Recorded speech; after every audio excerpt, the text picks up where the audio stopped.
Hello, ladies and gentlemen. My name is Ursula Vickers. Welcome to the podcast Career Conversations.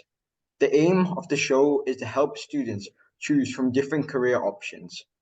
Today's show is about careers in real estate advisory, and I'm joined today by Miss Chloe Leefe.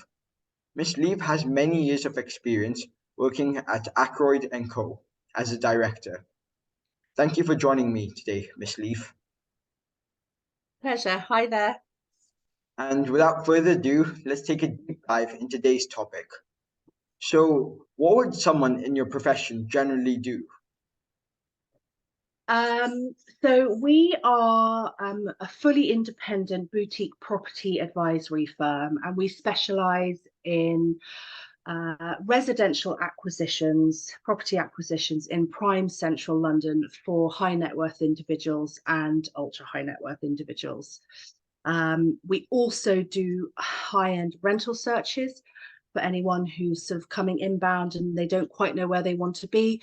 And we have an advisory service for any international clients looking to dispose of an asset and not wanting to undertake the process themselves. So we have three services that we offer, but the primary one is advising on property acquisitions. Yes, I'm sure every day must be different depending on the client. Yes, it is. I mean, that's what I love about this job. It's incredibly diverse. Each client and their needs are very different. Our property acquisitions start from about 2 million up to 100, 150 million. So you can imagine wherever they're looking within prime central London, they have very different needs, and it's lovely working with them to find them a home, either that's a primary residence or a second home. We also act for some investors, so we will find properties for them to hold as a long-term investment. So yeah, very varied, and obviously we get to look around all parts of sort of prime central London, which is very exciting. Yes. And as you briefly mentioned, but still, what made you decide to pursue this particular profession? It's a good question. So I started life as a teacher.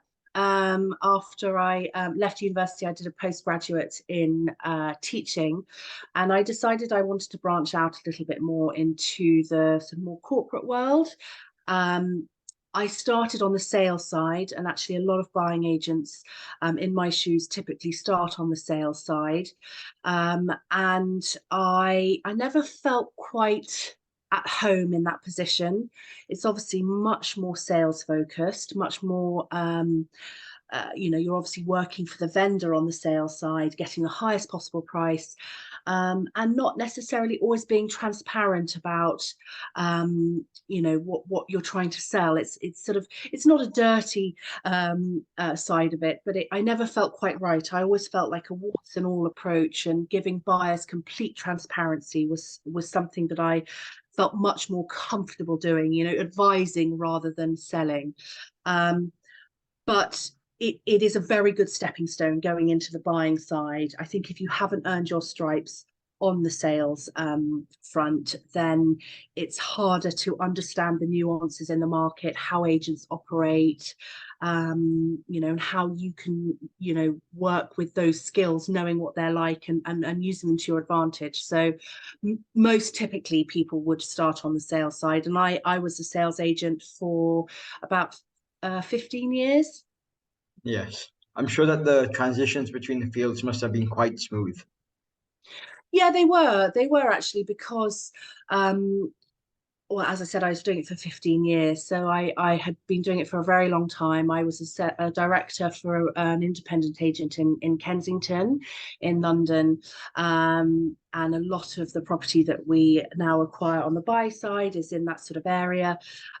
So yes, it was a smooth transition, sorry, but it is the buy side is much more subtle. There's a lot more detail. It is more nuanced. So and it's advisory, that it is not, we present options, we present all of the facts, whether they're good or bad, and then obviously let the client make a decision off the back of that, which I personally really enjoy doing. So yeah, it's there's also the other side of the business, which is sort of crucial to how we grow the business and how we find clients, is sort of networking and speaking to fellow private client intermediaries in that world. So quite often we're meeting private bankers and lawyers and wealth managers to explain our service, as they often have the clients that need properties to that need an agent to help buy these properties. So we're meeting so many different people from different companies, and again, it just adds to that diversity. Yes. And what choice of subjects did you do in college to enable you to get into this profession? So at university, I did BA Hons in sociology, which is the study of society essentially, and people, different groups, that kind of thing. That was my undergraduate degree, and then I did a postgraduate degree in teaching. Um, so that there's sort of my formal qualifications, which aren't necessarily linked to being a buying agent, and you don't actually need any accreditations or specific degrees to go into this field. Um, but it doing those two degrees actually really helped me in this line of work, because it's so much of this is about people and how you handle people, how you deal with people, how you talk to people, understanding the psychology behind purchasing and selling, and negotiating with difficult parties, overcoming problems. So a lot of the skills I learned in the classroom as a teacher, dealing with 5-year-olds is not that different to dealing with a very difficult 50-year-old. It's they were all transferable skills. So they very much helped me in this sort of career path, but they weren't necessarily sort of lined up to help me get into the real estate advisory sector. As I said, you don't need any specific qualifications to do it. Yes, I'm sure that the skills built from the previous experiences have come quite in handy right now. Yeah, exactly. As I said, I mean, buying and selling property is very emotive, and the system in the UK is not without its flaws. Um, and people can get very, very stressed, and it can, nothing is secure until you've exchanged, so everything is basically uh, hard to manage. So yeah, those skills in the classroom definitely helped me to um, calm people down, on clients down who are worried. I'm here to be the calm, steady voice, and to kind of steer them in the right path. And as I said, those skills are so transferable. So yeah. Yes. And how did your working career progress? So once I finished my teaching postgraduate degree, I started very much at the bottom, essentially. As I said, there aren't specific, you can do real estate degrees, and they very much can help set you up on this path that I'm on, but it's not essential, and I didn't do that. So I very much started at the bottom, and I worked incredibly hard and worked my way up.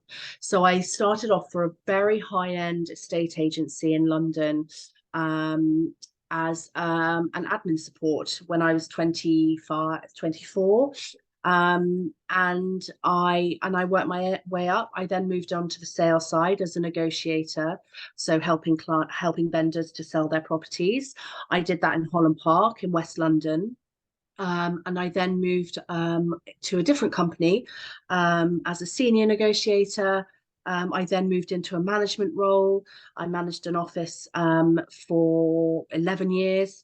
And then I moved up to a director, and my stripes got enough, sales under the belt to sort of prove my worth. And I was in that director role for 8 years. So for me personally, from start to finish to where I am now, it took 15 years. It could have taken less time, but I was very specific about who I wanted to work for next. And also earning and also getting enough experience is crucial in our line of work. If you haven't done transactions, if you haven't done a lot of transactions where you learn the nuances of law, or how to problem solve, with structural issues with a property or anything like that, then you don't have a sort of reference book to work against. And I think having 15 years of experience kind of enabled me to step into this current role as a director very smoothly, because I'd worked from the bottom to the top, and I had a lot of practical experience kind of off the back of that. Yes, I'm sure that the experience and hard work then has paid off now. Well, I hope so. Yes. Yeah, no, I think it has. Yeah, it's a wonderful career to do, and I meet some really fascinating people. But yes, it is hard work, and you do have to really, you have to sort of prove your worth in a marketplace that's very small. The prime central London property space is very small. Everybody knows everyone. It's quite complex. It's opaque. It can be quite gossipy. So you have to really sort of make sure that where you fit in that sort of space is, that you're a good operator, you're honest, you're transparent, and you've worked hard, and you've kind of got that CV, that sort of historic CV to kind of prove kind of where you are today. So yeah, I do love it, but it's hard work. Yes. And what would you say is a necessary expertise or the most critical skill for someone to have within this field? Um, I would say the biggest, as I said, it's very people focused. So and that's probably the biggest aspect of the job, is understanding people, understanding how they think, how they feel. You're almost a psychologist to some degree. So I think it's really, really important that you know how to listen and really listen. To understand their motivations, their wants, their desires, their needs. Um, I think you have to be able to sort of read people enough to anticipate their next move before they even know what their next move is. Um, you've got to always remain professional. I think that's really important. We're dealing with some incredibly important and high profile people. So I think remaining professional, remaining calm, keeping your cool, is vital.